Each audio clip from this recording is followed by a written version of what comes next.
Hello folks, welcome back to Major Diesel, and today we're going to look at the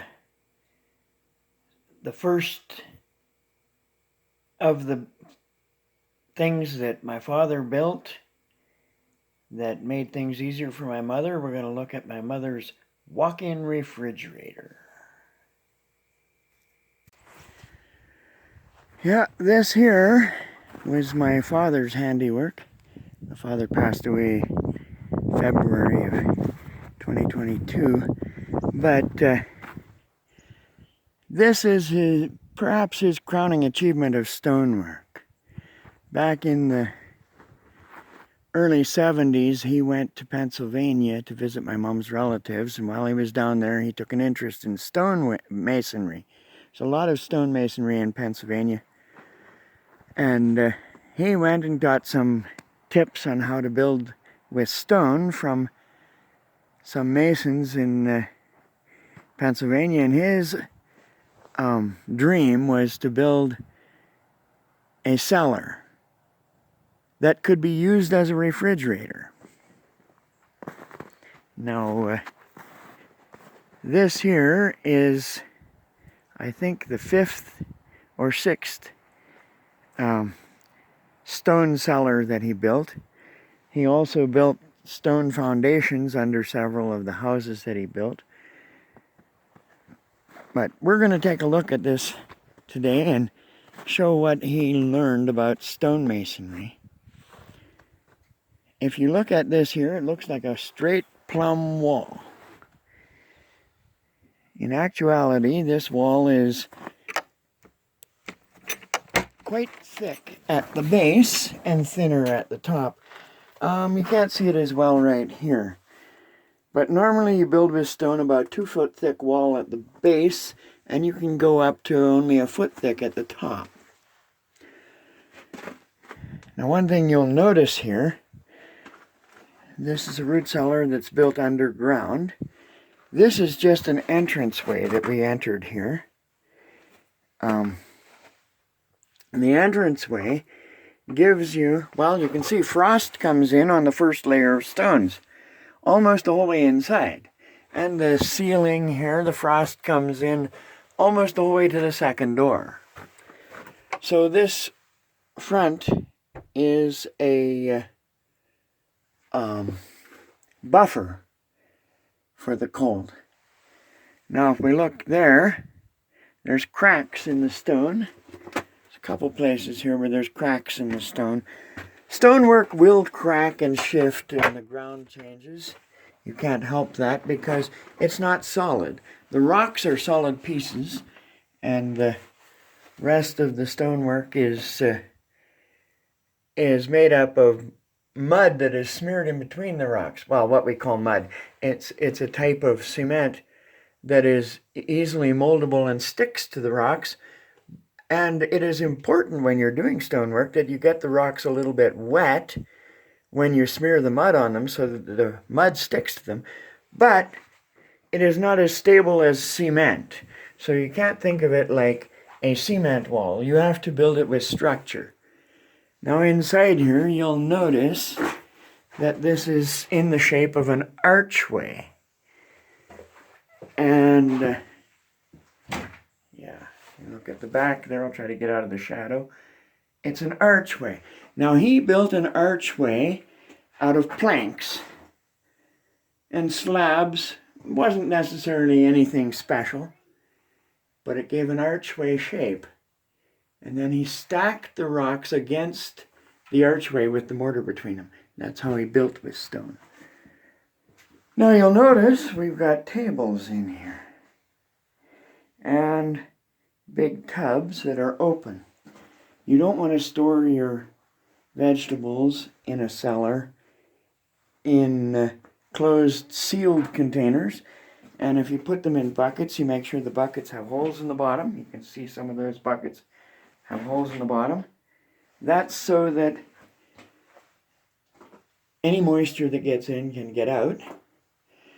And one thing about a root cellar being underground is that the ground sweats. So there's moisture comes in. Interesting, He tried building a root cellar with a metal tank one time. The metal tank sweats worse than the stonework does. Hello, Mom. We see that plastic pipe, but it had a pail hanging from it. That's a vent going to the outside. If there is any moisture inside the root cellar, it usually goes out the vent. But because of the change in temperature in the vent pipe and because the pipe is plastic, the moisture has a tendency to collect on the pipe and drip. So we hang this little bucket there and we empty it about every week so that there isn't any liquid water on the floor. No, we don't empty it every week, usually about... Twice a winter or something? Yeah. Okay. Yeah. And you have the potatoes and the carrots? Yeah. Oh, we have carrots in a bin here. Yeah. At one time we used to put the carrots into buckets of sand, didn't we? No. Usually we've been putting them... Just put them in a bin and they last good. And this is beets over here. Oh, yeah. And of course, Mom uses it for a refrigerator. There's even eggs and milk and things you keep in here. I have a walk-in fridge. Yeah. Walk-in cooler. I don't know if that shows up better. We close the door and shine an artificial light in here. Can show you where the archway meets the benches. Catenary arch. Yeah. We call this a catenary arch because it isn't round and it's not oval.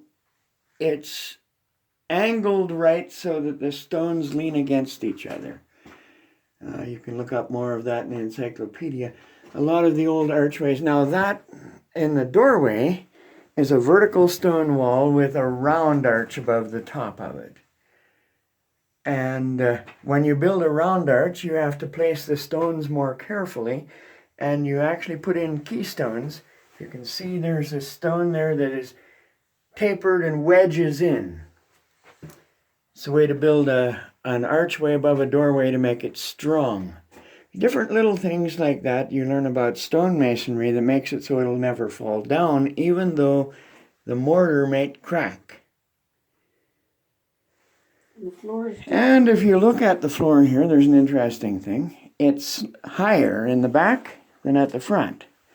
If there ever gets water and ground sweats, like we talked about earlier, if there ever gets water in here, it all runs toward the opening.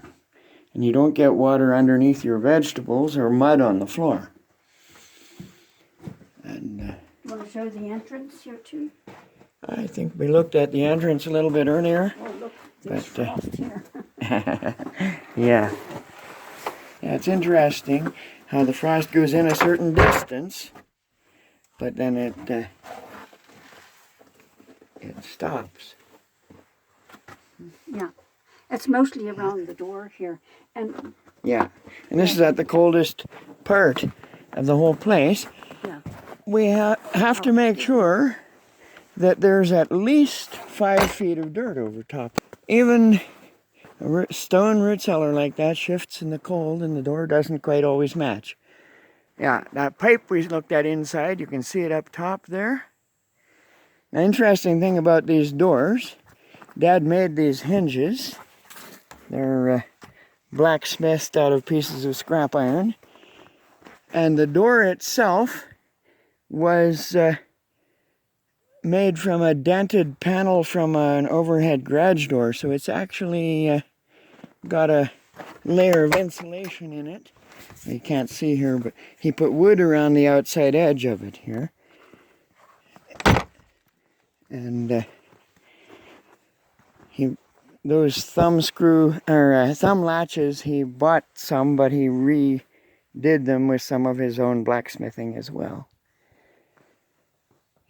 And over the first layer of the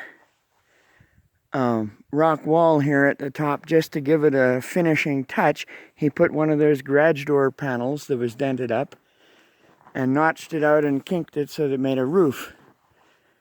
And being that it's metal and it sheds water, it keeps the first layer of stones from getting too saturated and cracking.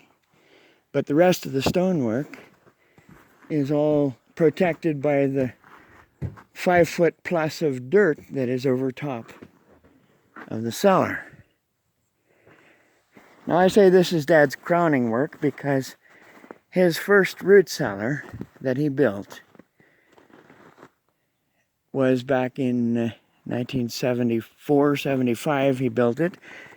Was about 100 miles north of Edmonton at Smith, Alberta.